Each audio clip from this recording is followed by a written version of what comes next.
हर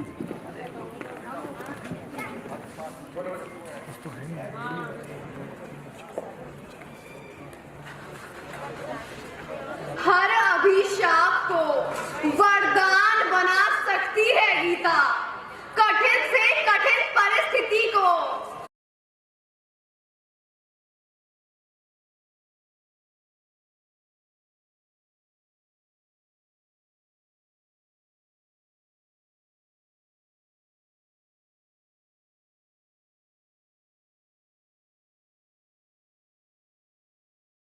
ये 3 चीजें अपनी स्किन पे कभी भी इस्तेमाल मत कीजिए।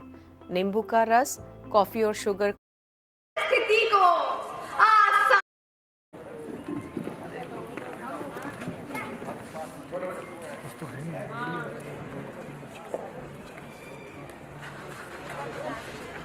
हर अभिशाप को वरदान बना सकती है गीता, कठिन से कठिन परिस्थिति को आसान बना सकती है गीता।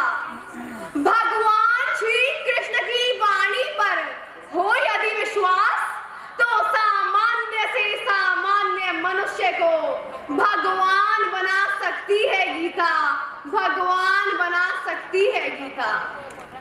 आदरणीय मुख्य अतिथि महोदय, विद्वत निर्णायक मंडल, पूजनीय गुरुजन, प्रिय प्रतिभागी एवं गीता ज्ञान रस पिपासु सभ्य श्रोतागण, आप सभी का मैं इस प्रांगण में तहे दिल से अभिनंदन, वंदन एवं नमन करती हूँ और नमन करती हूँ इस कुरुक्षेत्र की पावन धरा को, जिसमें अनवरत योगेश्वर श्री कृष्ण की पवित्र गूंज गुंजायमान रहती है। मान्यवर, प्रश्न यह नहीं है कि गीता मुझे पढ़नी चाहिए या गीता आपको पढ़नी चाहिए। प्रश्न तो यह है कि गीता किसे नहीं पढ़नी चाहिए। गीता तो आज हर मनुष्य की जरूरत बन गई है। आज का मानव नैतिक रूप से शक्तिहीन, चारित्रिक रूप से दिवालिया, धार्मिक रूप से अंधा, राजनीतिक रूप से मलिन और स्वैच्छिक मान मूल्यों के आंकड़ों में छिन्न भिन्न व वंदनीय अखंड भारत को खंड खंड कर रहा है। महोदय, इन सब वैतरणियों से पार उतरने का अगर कोई साधन है तो वह केवल केवल केवल श्रीमद् भगवत गीता है। मैं याद करती हूँ डॉक्टर APJ अब्दुल कलाम जी की वो पंक्तियां, जिनका मानना था कि जब भी मैं हताश, निराश व उदास होता हूँ तब मैं गीता पढ़ता हूँ।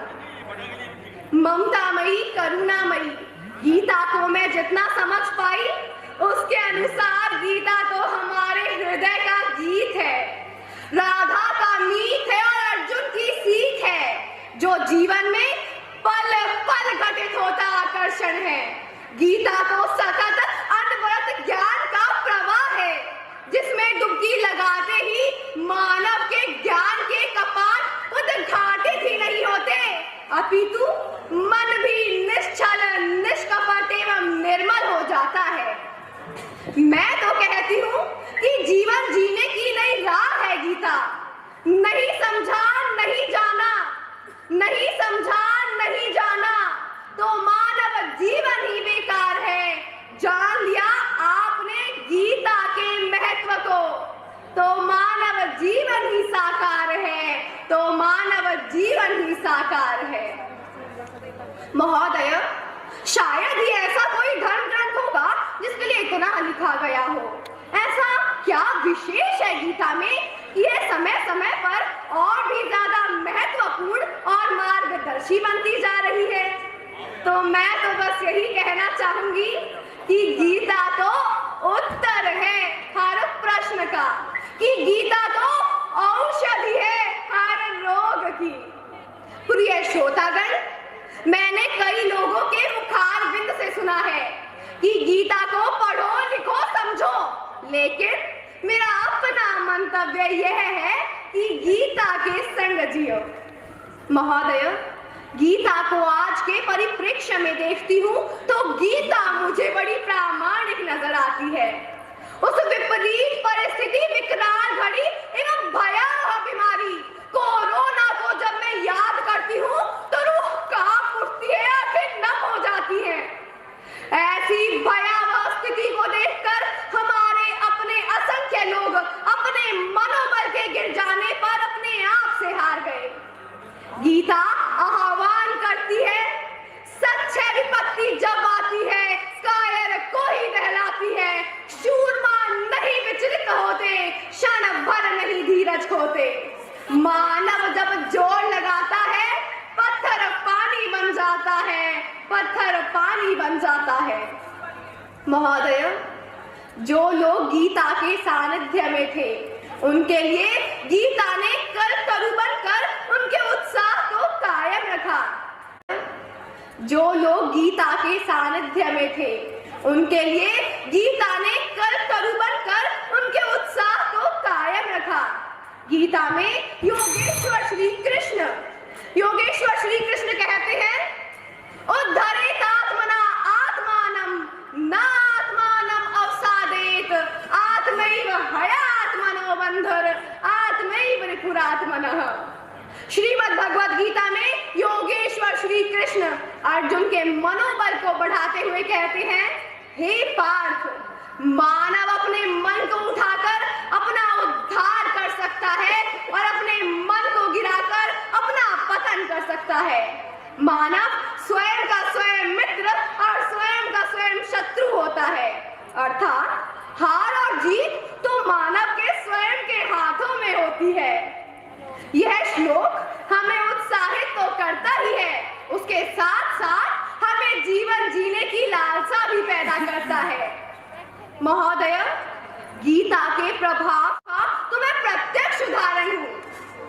गीता के संसर्ग में आने से पूर्व मैं थी सामान्य व चंचल बना बालिका के रूप में पहचानी जाती थी।